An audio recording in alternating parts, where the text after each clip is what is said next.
కూటమి ప్రభుత్వం సంక్షేమం, అభివృద్ధిపై ప్రధాన దృష్టి పెట్టడం జరిగిందని ఎమ్మెల్సీ పేరాబత్తుల రాజశేఖర్ తెలిపారు. మంగళవారం కాకినాడ 27వ డివిజన్లో ఇన్ఛార్జ్ కోడూరి పెద్ద, అమలకంటి బలరాం, సత్యబాబు, మంగా సత్యనారాయణ, చింతలపూడి రవి ఇటీవల జరిగిన ఎమ్మెల్సీ ఎన్నికల్లో కూటమి అభ్యర్థి విజయానికి కృషి చేసిన గ్రాడ్యుయేట్ అభ్యర్థులను కలిశారు. ఎన్నికల సమయంలో ఐఏఎస్ చదువుతానని తేజశ్రీ, మంగాదేవిలను కలిసి కుటుంబ ఆర్థిక పరిస్థితులను అడిగి తెలుసుకున్నారు. ఈ సందర్భంగా ఆయన మాట్లాడుతూ గ్రాడ్యుయేట్ అభ్యర్థుల లక్ష్యాలను అధిగమించే విధంగా కృషి చేయడం జరుగుతుందని తెలిపారు. రాష్ట్ర ముఖ్యమంత్రి చంద్రబాబు నాయుడు రాష్ట్ర ఆర్థిక పరిస్థితి బాగోలేనప్పటికీ యువత అభివృద్ధి కోసం నిరంతరం కృషి చేయడం జరిగిందన్నారు. రాష్ట్రంలో 6 లక్షల పెట్టుబడులు తీసుకువచ్చి నిరుద్యోగులకు ఉద్యోగ అవకాశాలు కల్పించే విధంగా చర్యలు తీసుకుంటామని అన్నారు.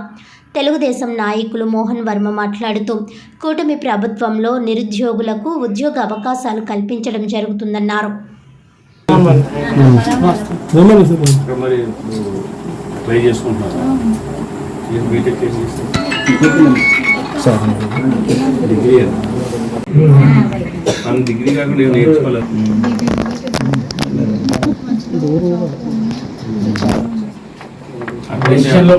అందరికీ నమస్కారం. ఈరోజు కాకినాడ పట్టణంలో మరి నా ఎమ్మెల్సీకి సహకరించిన మరి గ్రాడ్యుయేట్స్ని కానీ అలాగే ఆ రోజు మేము కొంతమందికి మా ఎమ్మెల్యే గారు అన్నగారు కొండబాబు గారు నాయకత్వంలో మరి కాకినాడ టౌన్లో మరి నాకు అత్యధిక మెజారిటీతో మరి నన్ను గెలిపించిన గ్రాడ్యుయేట్స్కి కూడా పేరు పేరున నమస్కారాలు తీసుకుంటూ మరి నేను ఆ రోజు ఎమ్మెల్సీ ఎక్కిన తర్వాత మొదటగా మరి మాకు తను చాలా పూర్ ఫ్యామిలీ, తేజస్విని. తన ఫస్ట్ నుంచి చదువులో చాలా యాక్టివ్గా ఉంటుంది. వాళ్ళ మదర్ కూడా, తండ్రి లేరు, మదర్ ఏమో అంగన్వాడీ ఆయిగా పనిచేస్తున్నారు. అమ్మాయికి ఏంటంటే సివిల్స్కి వెళ్ళాలన్న ఆలోచన మరి బలంగా ఉంది.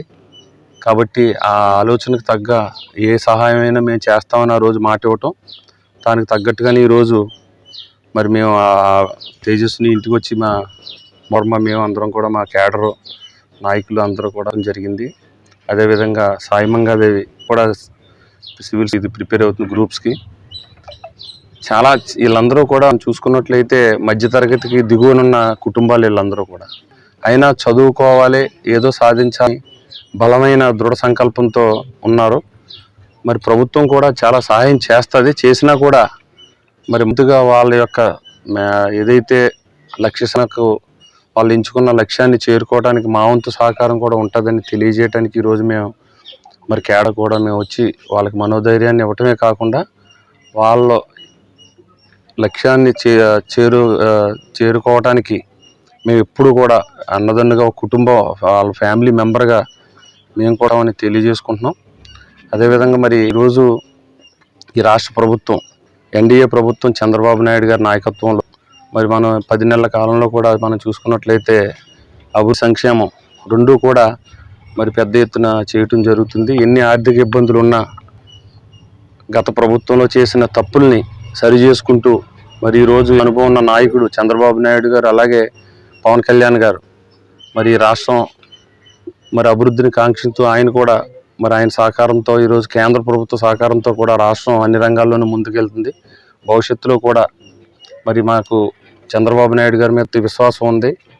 ఏదైతే రాష్ట్రంలో మరి ఎక్కువ యువత మరి నిరుద్యోగం ఎక్కువ ఉంది కాబట్టి వాళ్ళందరికీ కూడా రాష్ట్రంలో ఉద్యోగ అవకాశాలు కల్పించే విధంగా మరి ఇక్కడ చదువుకున్న యువతకు ఇక్కడే ఉద్యోగాలు వచ్చే అవకాశాలు దిశగా నేను కూడా నా వంతు ప్రభుత్వంతో కలిసి పనిచేస్తానని తెలియజేసుకుంటూ మరి నన్ను ఇంత మెజారిటీతో ఈ 2 జిల్లాల గ్రాడ్యుయేట్స్ నన్ను నెగ్గినందుకు వాళ్ళందరికీ పేరు పేరున హృదయపూర్వక నమస్కారాలు తెలియజేసుకుంటూ, అలాగే ఎన్డీఏ నాయకులు అయితే ఎమ్మెల్యేలు, ఎంపీలు, ప్రజాప్రతినిధులు, అలాగే క్యాడరు, ముఖ్యంగా వార్డులో పిఓసీలు ఎవరైతే ప్రతి 30 మందికి మరి చంద్రబాబు నాయుడు గారు ఆలోచన విధానం మేరకు మరి పాయింట్ ఆఫ్ కాంటాక్ట్ కింద పెట్టుకుని పనిచేసిన వాళ్ళందరికీ కూడా నా సహకరించిన క్యాడర్ అందరికీ పేరు పేరున తెలియజేసుకుంటాను. ఈరోజు ఏదైతే పేరాబత్తుల రాజశేఖర్ గారు మొన్న ఎమ్మెల్సీ అభ్యర్థిగా ఓటుని అభ్యర్థించడానికి ప్రతి వార్డులో ఆయన పర్యటించడం జరిగింది. ఆయన ఎంతోమంది గ్రాడ్యుయేట్స్ వారికి ఉన్నటువంటి సమస్యలు తెలియచేయడం, అలాగే ఒక నాయకుడిగా నెగ్గిన తర్వాత ఇచ్చిన వాగ్దానాలను మర్చిపోకుండా మరలా వార్డుకు వచ్చి వారిని పరామర్శించి వాళ్ళకి కావాల్సినటువంటి ఆర్థిక సాయం కానివ్వండి, లేకపోతే గవర్నమెంట్ నుంచి వాళ్ళకి మనోధైర్యాన్ని ఇచ్చి ఈరోజు 27వ వార్డులో ఉన్నటువంటి ఐఏఎస్ ఆస్పిరెంట్స్కి, అలాగే ఫర్దర్గా చదవాలనుకుంటున్న స్టూడెంట్స్ అందరినీ కలిసి వాళ్ళ కుటుంబానికి మా తరపు నుంచి కానీ, అలాగే ప్రభుత్వం నుంచి రావాల్సిన సహాయ సహకారాల గురించి కానీ మాట్లాడడం జరిగింది. చాలా సంతోషకరం అండి. ఈరోజు ఆయన నెగ్గడం, అలాగే కూటమి ప్రభుత్వం అధికారంలోకి రావడం ఖచ్చితంగా గ్రాడ్యుయేట్స్కి మా తరపున, చంద్రబాబు నాయుడు తరపున, కూటమి ప్రభుత్వం తరపున ఖచ్చితంగా కంపెనీస్ వస్తాయి, పెట్టుబడులు వస్తాయి. మళ్ళీ యువత గాదిలో పడతారని ఆకాంక్షిస్తూ ఈ అవకాశాన్ని ఇచ్చినటువంటి వార్డు ప్రజలకి అందరికీ, అలాగే ఇక్కడికి వచ్చి మా వార్డు కాకినాడ వచ్చి మా వాళ్ళకి మనోధైర్యాన్ని ఇచ్చినటువంటి పేరాభద్ర రాజశేఖర్ గారు కూడా. కాకినాడ నగరపాలక సంస్థ పరిధిలో నిత్యం చెత్త సేకరించే క్లాబ్ వాహనాలకు మార్చి 1 నుండి గ్యాస్, పెట్రోల్ వేయించకపోవడం వలన నిలిచిపోయాయని, తక్షణమే వాహనాలకు ఇంధనం సమకూర్చి నడిపించాలని సిఐటియు ఆధ్వర్యంలో జగన్నాథపురం వాహనాల యార్డ్ వద్ద డ్రైవర్స్ నిరసన చేపట్టారు. ఈ సందర్భంగా సిఐటియు నగర co convener Palivela Veerababu, drivers union అధ్యక్షుడు షేక్ ఇస్మాయిల్ మాట్లాడుతూ కాకినాడ నగరంలో క్లాబ్ వాహనాలు చెత్త సేకరణలో కీలక పాత్ర పోషిస్తున్న విషయం అందరికీ తెలిసిందే అని అన్నారు. రాష్ట్ర ప్రభుత్వం విధానపరమైన నిర్ణయం వల్ల క్లాబ్ వ్యవస్థ కొనసాగుతుందా, డ్రైవర్స్ ఉపాధి భద్రత విషయంలో ఆందోళన చెందుతున్నారని తెలిపారు. కాకినాడ నగరపాలక సంస్థ 30 లక్షల రూపాయలు పంపించిన కాంట్రాక్ట్ సంస్థకు జమ కాలేదని చెబుతున్నారని అన్నారు. మున్సిపల్ ఉన్నతాధికారులు స్పందించి క్లాబ్ వాహనాలు నడిపించడానికి తగిన చర్యలు తీసుకోవాలని అన్నారు.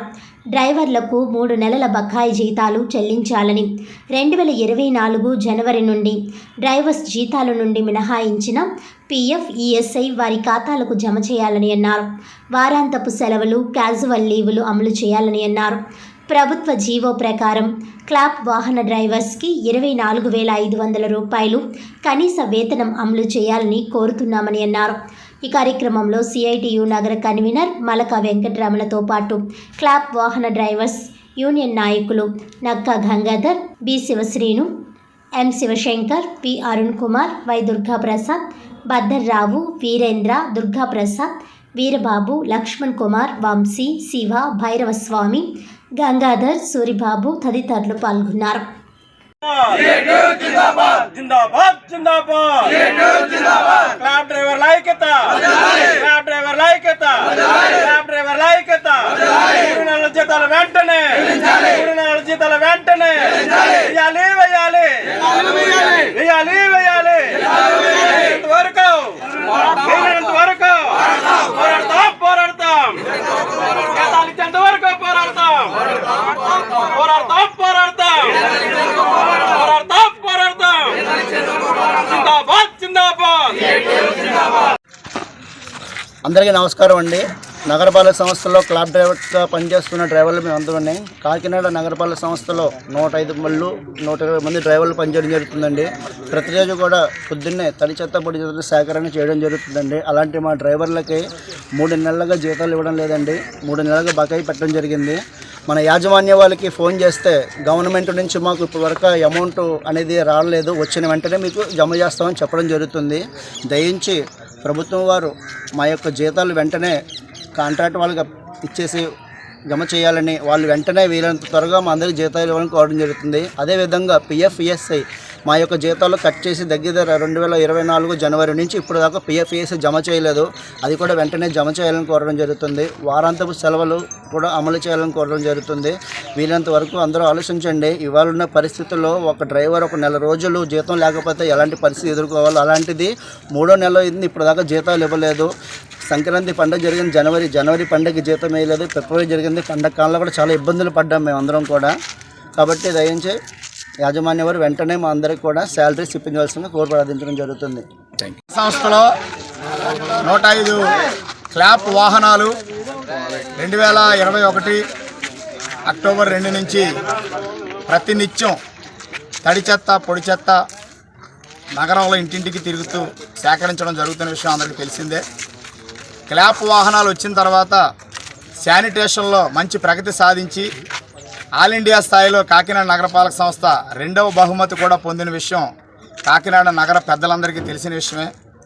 అయితే ఇటీవల కాలంలో ప్రభుత్వంలో వచ్చిన మార్పుల వల్ల ఈ క్లాప్ వ్యవస్థ కొనసాగుతుందా లేదా అని తర్జన భర్జనలు జరుగుతున్నాయి. మున్సిపల్ శాఖ మంత్రి నారాయణ గారే కాకినాడ కూడా ఇన్ఛార్జిగా ఉన్నారు కాబట్టి ఈ నేపథ్యంలో యూనియన్స్ అన్ని కలిసిన తర్వాత క్లాప్ వాహనాలు కొనసాగుతాయని చెప్పారు. అయితే జీతాలు ఇచ్చే విషయంలో ప్రభుత్వం ఇవ్వాలా, నగరపాలక సంస్థ ఇవ్వాలని సందిగ్ధంలో పూర్తి స్థాయిలో వేతనాలు రాకపోవడమే కాకుండా ఈ మార్చి 1వ తారీఖు నుంచి మొత్తం కాకినాడలో ఉన్న క్లాప్ వాహనాలన్నీ కాంట్రాక్టర్ గారు గ్యాస్ వేయించకపోవడం వల్ల, పెట్రోల్ వేయించుకోవడం వల్ల నిలిచిపోయినాయి. ప్రతిరోజు ఉదయం 5 గంటలకి డ్రైవర్లు వాహనాల యార్డుకి రావడం, వాహనాలు తీస్తారా లేదని ఎదురు చూడడం, 9-10 గంటల దాకా ఉండి మళ్ళీ ఇంటి ముఖం పట్టడం జరుగుతుంది. నగరపాలక సంస్థ అధికారులను జిల్లా కలెక్టర్ వారిని కోరితే ప్రభుత్వానికి కాంట్రాక్టర్కి ఇవ్వడానికి 30 లక్షల రూపాయలు పంపించినట్టుగా చెప్పారు. అవి ఇంకా జమ కాలేదని కాంట్రాక్టర్ గారు అంటున్నారు. వెరసి 2 రకాల సమస్యలు. ఒకటి, క్లాబ్ డ్రైవర్కి 3 నెలల నుంచి జీతాలు లేవు, ఇచ్చేదేమో అంతంత మాత్రం జీతం. రెండో పక్కన గత 18 రోజులుగా కాకినాడలో శానిటేషన్ కుంటుపడిపోయింది క్లాప్ వాహనాలు నిలిచిపోవడం వల్ల. కాబట్టి ఉన్నతాధికారులు, మున్సిపల్ అడ్మినిస్ట్రేషన్ అధికారులు స్పందించి క్లాప్ వాహనాలు నడవడానికి మీరు మీ పాత్ర పోషించాలని, డ్రైవర్లకు కూడా 3 నెలల బకాయి జీతాలు ఇప్పించాలి, కనీస వేతనం జీవో ప్రకారం 24,500 ఇప్పించాలి, కార్మిక చట్టాల ప్రకారం వారాంతపు సెలవులు, క్యాజువల్ లీవులు కూడా ఇప్పించాలని సిఐటిగా డిమాండ్ చేస్తున్నాం. ముందు వాహనాలు రోడ్డు ఎక్కిన తర్వాత కార్మికుల సమస్యలన్నీ కూడా అధికారుల దృష్టికి తీసుకువెళ్ళడానికి ఈరోజు ఒక నూతన కమిటీని కూడా డ్రైవర్స్ ఎన్నుకోవడం జరిగింది. కమిటీ సభ్యులందరికీ సిఐటి తరఫున ఉద్యమాభినందనలు తెలియజేస్తున్నాం. నగరంలో ఉన్న ప్రజలందరికీ విజ్ఞప్తి ఏమిటంటే, క్లాప్ వాహన డ్రైవర్ల సమస్యల పట్ల మీ అందరి మద్దతు కోరుతూ ఉన్నాం. ఎందుకనంటే ప్రతి నిత్యం చెత్త అనేది దాన్ని తరలించడం అత్యంత ముఖ్యమైన విషయం. అది ఏ స్థాయి కుటుంబానికైనా. అటువంటి దానిలో కీలక పాత్ర పోషిస్తున్న క్లాప్ వాహన డ్రైవర్స్కి చాలని జీతాలు, ఎప్పుడు కూడా సక్రమంగా జీతాలు రావడం లేదు, బకాయిలు ఉంటున్నాయి. ఇప్పుడు తాజాగా వాహనాలు నిలిచిపోవడం వల్ల అసలు ఈ ఉద్యోగం ఉంటుందా ఉండదా అని అగమ్యగోచరమైన పరిస్థితులు కాకినాడ నగరంలో ఉన్నాయి. కాబట్టి రేపు రాబోయే రోజుల్లో క్లాప్ వాహన డ్రైవర్ల యొక్క పోరాటాలకి, ఉద్యమానికి పెద్దలందరూ మద్దతు ఇవ్వాలని కోరుతున్నాం. ఉన్నతాధికారులు ఈ వాహనాలు నడిపించి డ్రైవర్ల సమస్యలు పరిష్కరించాలని సిఐటి తరఫున విజ్ఞప్తి చేస్తున్నాం. అమలాపురంలో సినిమా టికెట్లు అధిక ధరలకు అమ్ముతున్నారని వచ్చిన ఫిర్యాదులపై రెవెన్యూ అధికారులు స్పందించి వెంకటరమణ థియేటర్లో సినిమా ప్రదర్శనను నిలిపివేశారు. అమలాపురంలో సినిమా టికెట్లు అధిక ధరలకు అమ్ముతున్నారని వచ్చిన వార్తలపై రెవెన్యూ అధికారులు స్పందించారు. వెంటనే వెంకటరమణ థియేటర్లో ఆర్డీఓ మాధవి, ఎంఆర్ఓ అశోక్ తనిఖీలు నిర్వహించారు. అనంతరం 110 రూపాయలకు అమ్మాల్సిన సినిమా టికెట్ 150 రూపాయలకు విక్రయించినట్లు గుర్తించి చర్యలు తీసుకున్నామని వారు తెలిపారు. థియేటర్ లైసెన్స్ రెన్యువల్ చేయని కారణంగా రికార్డులను స్వాధీనం చేసుకున్నామని తెలిపారు.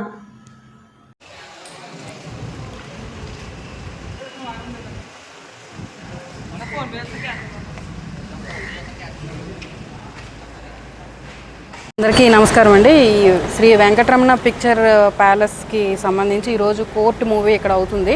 సో దీనికి సంబంధించి టికెట్ హై ప్రైస్ అమ్ముతున్నారని కంప్లైంట్ వచ్చింది. So based on that complaint ఇక్కడ ఇన్స్పెక్షన్కి వచ్చామండి.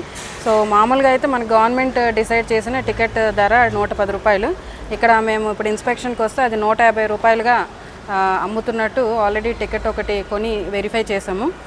సో ఇది from third day of the show 150 రూపాయలకి అమ్ముతున్నట్టు యాజ్ పర్ రికార్డ్ ఉంది. సో నెక్స్ట్ షో నుంచి యాజ్ ఆఫ్ నౌ దాన్ని క్లోజ్ చేయమని చెప్పాము. సో ఫర్దర్ యాక్షన్ దాని ప్రకారం తీసుకుంటాం. ఇదే కాదు, అసలు ఫామ్ బి లైసెన్సులు కూడా అమలాపురం డివిజన్కి సంబంధించి చాలా రెన్యువల్స్ అవ్వలేదు. లాస్ట్ వీక్ ఆల్ థియేటర్స్ ఓనర్స్కి కూడా మీటింగ్ పెట్టి అదే విషయంని చెప్పాము. ఫామ్ బి లైసెన్స్ రెన్యువల్ చేసుకోమన్నాము. అండ్ అదర్ సర్టిఫికేట్స్ కూడా ఏవి రెన్యువల్ అవ్వట్లేదు. అండ్ టికెట్ ధర ఉన్నదానికన్నా ఎక్కువ అమ్ముతున్నారని చాలా కంప్లైంట్స్ వస్తున్నాయి. సో వన్స్ అగైన్ థియేటర్స్ అందరికీ రిక్వెస్ట్ చేసేది ఏంటంటే ఫామ్ బి లైసెన్స్ రెన్యువల్ చేసుకోండి అండ్ విదిన్ టికెట్ ఏ ధర ఉందో ఆ ధరకే అమ్మండి. Thank you. వార్తలను ముఖ్యాంశాలు మరోసారి.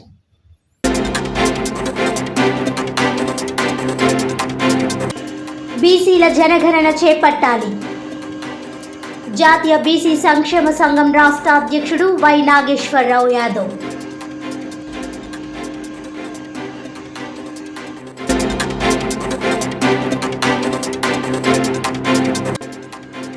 కూటమి ప్రభుత్వంలో సంక్షేమం అభివృద్ధులపై దృష్టి. గ్రాడ్యుయేట్ అభ్యర్థులను కలిసిన ఎమ్మెల్సీ పేరాభక్తుల రాజశేఖర్.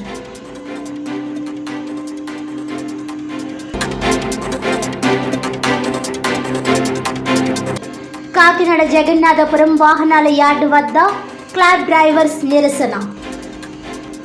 క్లాబ్ వాహనాలకు మార్చి 1 నుండి గ్యాస్, పెట్రోల్ వేయించకపోవడం వల్ల నిలిచిపోయాయని, తక్షణమే వాహనాలకు ఇంధనం సమకూర్చి నడిపించాలని సిఐటియు ఆధ్వర్యంలో ఆందోళన.